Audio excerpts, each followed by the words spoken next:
So, it's January 2025. That means it's been 10 years since I uploaded my first ever YouTube video. The gaming sloth has arrived. I mean, what a legendary video that was. But who would have thought that 10 years later, I'd be sat down with 190,000 subscribers. I gotta admit, I'm pretty proud of myself. That's pretty cool. And if I told my 11-year-old self this, I would have been so excited. Now, at the start of last year, I set myself a lot of expectations. I've been doing weekly videos this year. That's my goal for 2024, is to upload every single week. I set myself a goal at the start of the year to upload every single week. Well, that didn't really go to plan, did it?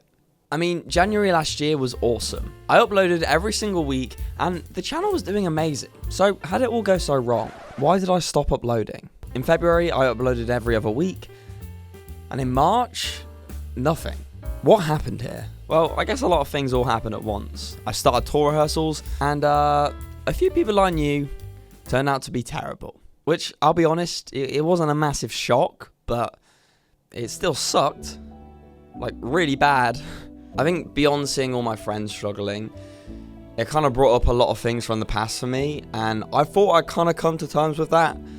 But I hadn't. When I was in America, I just felt amazing. I wanted to document it all. I mean, I did document it all. It's out on my Patreon if you want to see all those weekly vlogs. Make sure to check it out. You know how it is. But I filmed all of this stuff, like, properly wanting to showcase it on YouTube. When it came down to, like, the editing and making the video, I felt that sense of dread that I had being on the internet. I don't know. I didn't really know how to feel about it. It was really confusing. It reminded me of, like, everything bad that happened to me.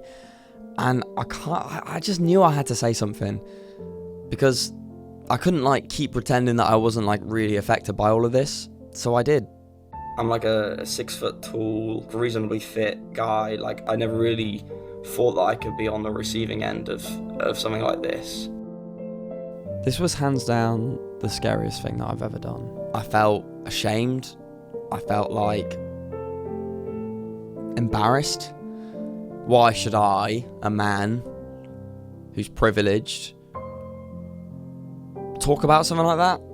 Why should I didn't feel like I had any right to, but I'm so glad I did. I think it was the one thing that was kind of lingering over me. I didn't want to ruin one of the best experiences of my life, so I had to get it off my chest. I just want to urge you, if you ever need to talk about anything, please do. I know that it's not always easy to like kind of talk about this kind of stuff, but please don't feel like you should be embarrassed, because you shouldn't. It's something that you should talk to someone about. We're all human at the end of the day, and I'm so glad I talked about it, because I think it hopefully helped a lot of people. From my perspective, it just got it off my chest. After that, I just felt amazing. I could just be in the moment. I could live in the moment. You know, I was on tour, going around America as a 20-year-old. I mean, I felt like the luckiest person in the world. Now, don't get me wrong, it would have been nice if I was 21, because I don't know if you guys know, but you have to be 21 to do anything fun in America. You know, that didn't stop me.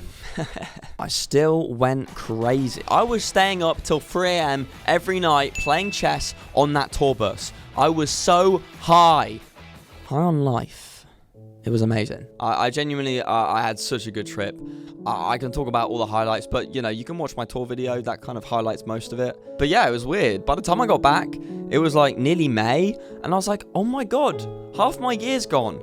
I mean, I guess the whole weekly uploads thing completely in the bin. I mean, it was, yeah, I messed it up basically. So I did have this slight feeling of guilt, because I felt like I made that promise to myself, and I made that promise to you guys. I realized I have like my whole life to make YouTube videos, and I really wanted to focus on making more personal videos, something with a bit more kind of like emotion behind it. I still uploaded all the tour videos. As I said, they're out on my Patreon. You should 100% join the Patreon, by the way. Now I wanted to focus on higher quality videos. I put such pressure on the videos I was making. I felt like each video I made, I had to keep topping the last one. And that was, I guess, like, probably not the healthiest mindset. I felt unorganized. I was quite overwhelmed with my workflow, and just everything was a bit messy. Along with that, also processing, like, being back to reality was like a weird adjustment period. I think, you know, when you've been away on, like, just like a completely life-changing thing, like kind of everything's different. You go back to reality, it is a bit of a shock. You're suddenly like, I don't just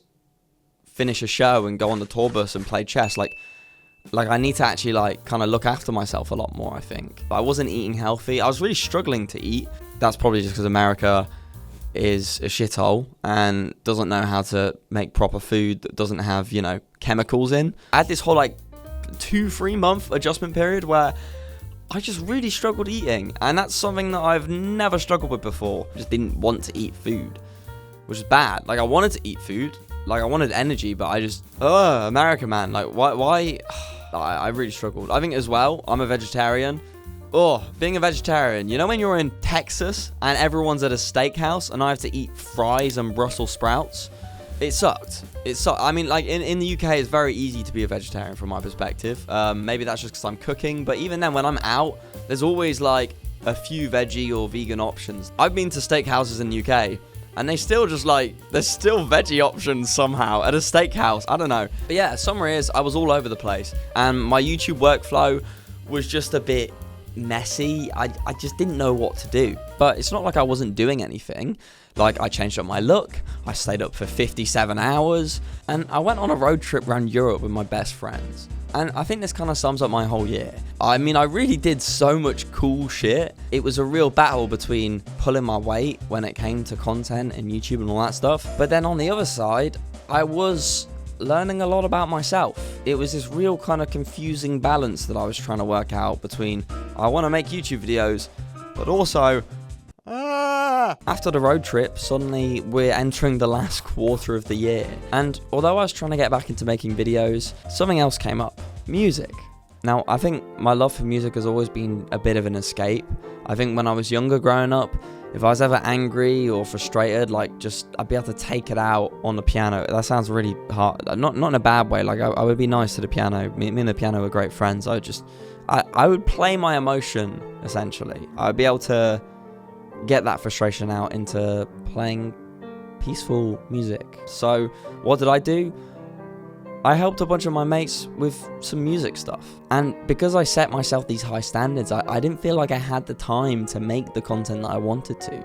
I ended up making a bunch of commitments to working on music with my friends. I was so excited and passionate about all these projects that I was presented with. Me and Tubbo made a cover song of New York, New York. I made an intro song for Toby's D&D show, and my friend Max put together this whole Christmas show called Sillymas, and I got to do all the instrumentals for that. And don't get me wrong, I had such a good time doing this. This was amazing, and I wouldn't change it for the world.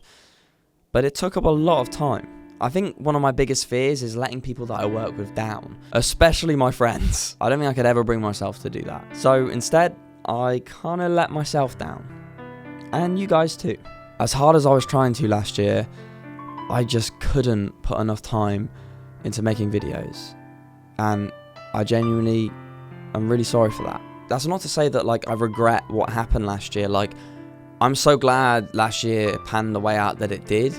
And I think I had so many amazing life experiences. And I think I needed last year to slow down. You know, I've got my whole life ahead of me. Like, it's okay.